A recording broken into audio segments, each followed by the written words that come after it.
Bonjour.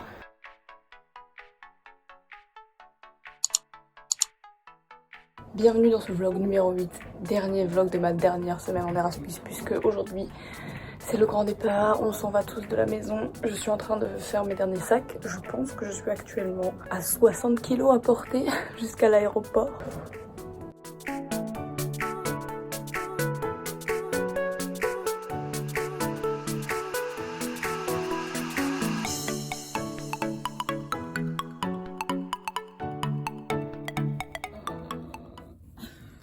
J'ai dû laisser quand même pas mal de mes affaires au final. J'ai laissé un kawaii, un pantalon. Je vais malheureusement abandonner mes posters, aussi bizarre que ça paraisse. Je ne peux vraiment pas les prendre avec moi. Il y a une boîte à vêtements pas loin, donc je vais aller mettre ce qui me reste chez eux. Je suis rentrée à 2h hier soir, c'est pas très tard, mais je me suis levée à 7h30. Du coup, je n'ai que 5 heures de sommeil, donc je suis un petit peu en PLS. Et évidemment, aujourd'hui, c'est aussi mon premier jour de règles, parce que voilà, plus on est fou, plus on rit. Ça m'avait fait pareil en février quand je suis revenue ici, que j'avais un énorme sac à dos. C'était aussi le premier jour de mes règles, je crois que je fais exprès. Voilà, quelque part j'ai envie de me faire du mal.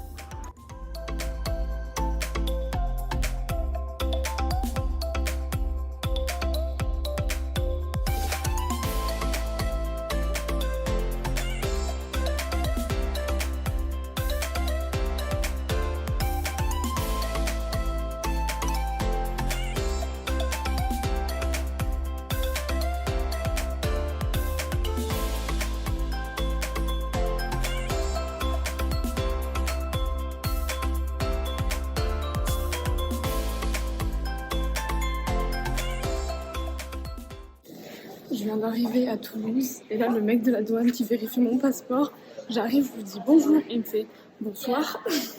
Là je retrouve la France. Quand t'arrives et qu'on te fout un bonsoir alors que tu viens de dire bonjour, ils mettent ça de manière méchante en plus, je suis là mais gars, ça va aller, ça va le faire. Bah viens, mais ça va pas d'être dans l'ombre comme ça. Oh, tu fais super peur. Mon Didiou. Coucou, ça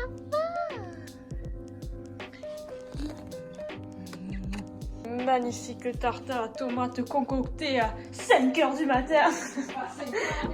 À 7h du matin, tellement il fait chaud par la madre. Bonjour mademoiselle. Oh. Tu fais du vélo avec tes pattes? Oui. Moi, t'es trop belle. Donc, c'est terminé. C'est triste, vraiment ça m'attriste parce que j'aimais beaucoup vivre à Basse et ma vie là-bas. Mais bon, on savait qu'un jour ça allait s'arrêter. J'ai décidé de faire un petit bilan en 5 points. Donc déjà en langue, est-ce que j'ai progressé? J'y suis restée 1 an, donc est-ce que j'ai progressé en anglais? À la base, c'est vraiment une langue que moi j'adore, que c'est une des seules matières où vraiment j'ai presque jamais travaillé et je sais pas pourquoi j'arrive à apprendre facilement. Après, je sais que ça fait quelques années que en fait je stagne sur le même niveau qui me permet de comprendre et me faire comprendre totalement, mais pas d'être vraiment bilingue. Donc c'est ce que j'espérais avec cette année. Je pense que j'ai beaucoup progressé dans la compréhension orale. Parce que franchement, à partir du moment où quand t'es dans un bar avec la musique à fond, que t'as déjà bu 5 shots et que tu comprends ce que la personne en anglais te crie à côté de toi, c'est que t'as progressé quand même dans la compréhension orale. J'ai aussi appris des expressions du quotidien, du vocabulaire, des outils, du matériel du quotidien, je sais pas, la cuisine, la salle de bain, le bus. Voilà, après je pense que j'ai pas autant appris que j'aurais aimé. 1 an c'est bien, mais je pense que pour être de toute façon vraiment bilingue, il faut rester, je sais pas, 5 ans dans un pays. Au niveau de la compréhension orale et de l'expression orale, oui. Après, du vocabulaire, est-ce que j'en ai beaucoup plus appris? Un peu évidemment, mais pas énormément. Et à l'écrit, les cours. Avec mon école, ça dépend des universités, mais moi, mon école voulait que je fasse 60 ECTS à l'année, donc 30 par semestre. Et ça dépend des universités où vous allez, mais pour moi, 30 ECTS, ça valait 5 cours par semestre. 5 cours 2 heures, donc 10 heures de cours par semaine, ce qui n'est que dalle quand on vient de Sciences Po comme moi. C'est-à-dire que l'année dernière, J'avais un emploi du temps... Genre les 10 heures de cours, je les faisais en une journée limite. Moi, j'ai préféré le système anglophone parce que tu as moins de cours. Tu dois simplement avoir lu quelques papiers avant d'arriver en cours pour savoir de quoi ça va parler.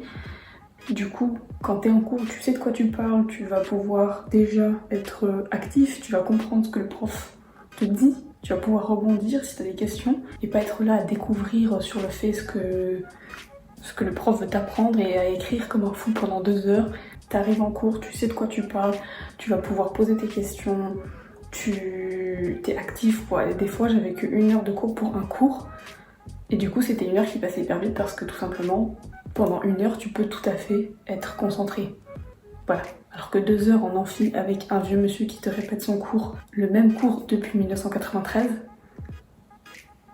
je comprends pas pourquoi en France on continue à faire des semaines de cours, même à l'université, à 8 heures par jour. Je ne comprends pas. C'est totalement inefficace, sachant qu'une fois que tu seras chez toi, faudra en plus reprendre les cours de ta journée. C'est du gros bourrage de crâne, t'es complètement passif pendant toute la journée. Enfin bref, je vais pas recommencer là. Numéro 3, la vie sociale. Comme j'ai expliqué dans mon vlog, je crois numéro 3, où je donne quelques conseils Erasmus, moi j'ai eu la chance d'être dans une coloc formidable qui m'a présenté beaucoup de gens. Sinon, se faire des amis à l'université, moi j'ai trouvé ça quand même difficile. C'est-à-dire que tu choisis tes cours dans ton département, mais à chaque cours, tu auras une classe du coup différente parce que tout le monde ne choisit pas les mêmes cours que toi. Donc à partir de là, tu vois un groupe de personnes une fois par semaine pendant 2 heures. C'est pas facile de nouer des liens. Du coup, j'ai essayé plusieurs sports parce que c'est là où quand même t'as des groupes qui se forment, mais pareil, j'ai eu du mal. Donc en 1 an, ouais, c'est pas facile. Finalement, les seuls amis que j'avais en dehors de mes colocs et de leur promo, c'était des Erasmus qui galéraient comme moi et dont j'avais le contact grâce à WhatsApp, un groupe qui avait été fait au début de l'année. Mais c'est tout quoi. Voilà, moi j'ai eu une bonne vie sociale parce que mes amis en fait étaient dans une seule promo et qu'ils étaient tout le temps ensemble. Ils travaillaient par groupe au même étage. Donc même eux, entre eux, ils étaient très soudés. Mais je pense du coup ça dépend de la filière, de ce que tu fais. Eux, ils étaient en architecture, donc ils avaient des travaux à faire, des maquettes, des travaux de groupe. Et donc ils étaient tout le temps ensemble, ils se connaissaient bien. C'est comme ça que moi j'ai été amenée dans le groupe et que j'ai eu beaucoup d'amis. Mais sinon, si t'es dans une filière comme moi de relations internationales, tu vois les mêmes personnes 1 heure, 2 heures par semaine. C'est compliqué de nouer des liens. Voilà, après ça dépend. Numéro 4, les voyages. Alors, en Angleterre, j'ai fait environ 10 villes différentes peut-être. Bristol, Gloucester, Wales, Lacock, Oxford, Cambridge, Londres. Il y en a où je suis allée plusieurs fois, comme Londres où je suis allée moins 10 fois. Et après, je suis aussi allée voir mes amis qui étaient aussi en Erasmus. Donc je suis allée à Prague, à Bratislava en Slovaquie, puis à Salzbourg en Autriche. Je n'allais pas manquer l'occasion pour aller voir mes amis et de ne pas avoir à payer le logement tout simplement, qui fait toute la différence. J'ai vraiment beaucoup voyagé cette année, c'était super. Vous pouvez voir mes petits vlogs à Prague et tout. Donc en Angleterre, moi je vous conseille de prendre la carte Trainline 1625 qui permet d'avoir des grosses réductions sur toute l'année. Je crois qu'elle coûte, je sais pas, 30 €. Et après, vraiment, ça vaut le coup si vous prenez beaucoup de train. Ce que vous ferez sûrement parce que si vous voulez voyager, il n'y a que le train ou les bus. Mais bon, évidemment, les bus, ça prend 3 fois plus de temps. Le train est cher en Angleterre. Ça dépend des périodes de l'année. Moi, j'ai fait souvent Londres, un aller-retour dans la journée. Et de novembre à décembre, c'était complètement abordable. Mais à partir de avril, c'était genre 80 balles. Des bus, il y en a partout. Franchement, ça c'est bien. Pour aller à Londres, du coup, en avril, j'ai pris que des bus. Donc l'aller-retour, il était à 20 €. Et numéro 5, le budget. J'ai fait chaque mois, je crois, avec 1 000 €. 1 000 € par mois. En fait, mon logement, ma chambre, coûtait 510 pounds. Le problème, c'est le taux de change qui nous est extrêmement défavorable avec l'Angleterre. C'est-à-dire que tu payes 10 pounds, en fait, et en euros. Sur ton compte français, ça t'enlève 15 €, 17 €, ce qui est énorme. Donc mon logement de 510 pounds, en fait, je le payais 600 €. Voilà. Donc j'avais déjà 600 € qui partaient dans le loyer chaque mois. Et après, j'avais 300-400 € pour manger, des petits voyages, sortir, enfin voilà, les dépenses du quotidien quoi. Sachant que Bath, là où j'étais, est une des villes les plus chères d'Angleterre. Donc clairement je pense que si vous allez autre part que Bath en Angleterre, vous pouvez vivre avec bien moins que 1000 € par mois. Voilà. Je suis complètement satisfaite moi de mon année Erasmus. Dites-vous bien, je suis une personne qui a un karma de merde à la base sur beaucoup de choses. Et là, j'ai eu la roue à tourner, j'ai envie de vous dire. Adoré mon année, je me suis vraiment reposée après le Covid, Sciences Po, etc. Là, cette année, c'était des vacances. C'était génial. Donc, je vous conseille l'expérience. Si vous avez des questions, n'hésitez pas. Vous avez en description tous les vlogs de cette dernière semaine. J'espère que cette petite série de vidéos vous aura plu. Et on se dit à la semaine prochaine. Bisous!